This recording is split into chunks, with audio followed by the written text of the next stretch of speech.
siap sedia berkorban untuk menuju medan bakti.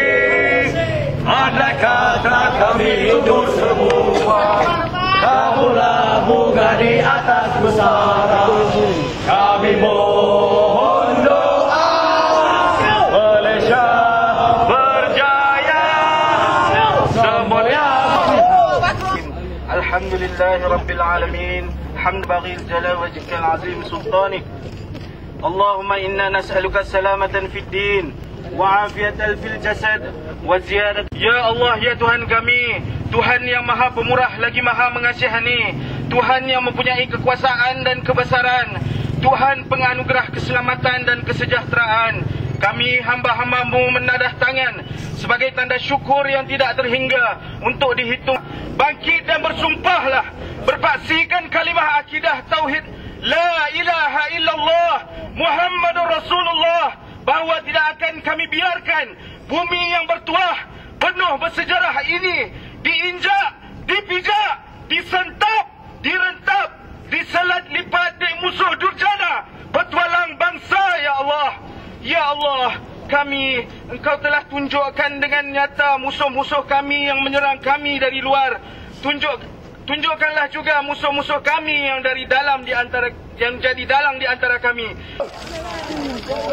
Okey, kita minta minyak. Mana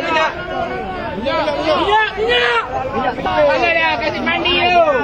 Kasih mandi. Kasih mandi. Mandi dia mana mandi dia? Abu buang longkang. Kasih mandi. Kita minta jarak sikit yang ni ya. Yang ni kita minta jarak. Ayo lawan. Move. Kita minta jarak. Perwira negara kita, perjuangan kita ni hanya kecil. Betul. Perwira negara kita telah bertaruh nyawa di Sabah. Ya. Tetapi Tuan Chua Parwah telah memperkatakan ini sandiwara. Ya. Kita patut pertahankan maruah perwira-perwira kita. Ya.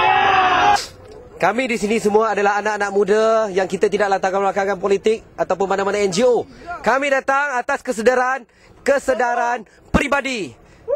Kami datang atas niat memperjuangkan bangsa kita, menaikkan balik maruah kita punya perwira kita yang dah gugur di Lahad Datu. Antaranya Inspektor Zulkifli itu adalah rakan saya sendiri yang selalu berlatih dengan saya.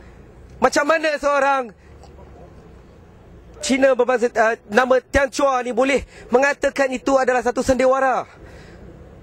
Kepalanya sudah putus dari badan. Itu bukan satu sandiwara. Kenapa tidak kita lihat secara lebih arah lebih dalam? Tak perlu kita nak kata sandiwara. Kerana apa? Sebagai dia, walaupun dia pembangkang, walaupun dia penyokong kerajaan, kita sebagai rakyat Malaysia, kita perlu menaikkan maruah perwira kita. Kita perlu bersatu. Yang menentang kita adalah musuh dari luar. Kita perlu bersatu, bukan menentang. Kami tahu sampai hari ini Tian Chua tidak mahu meminta maaf, dan kami tidak terima pun maafnya. Tian Chua, kami takkan terima maaf Tian Chua. Tak perlu. Takkan terima. Tidak mewakili mana-mana NGO ataupun parti. Kami datang atas tiket aktivis peribadi. Dan menyeru kepada Datuk Seri Hishamuddin Tun Nusin kita supaya mengambil tindakan yang cepat dan tegas terhadap Tian Chua ni. Jangan ada lagi yang menyambung lagi, memain-mainkan lagi maruah bangsa kita, negara kita, perwira kita. Ini adalah negara kita. Kita perlu bersatu, itu yang utama.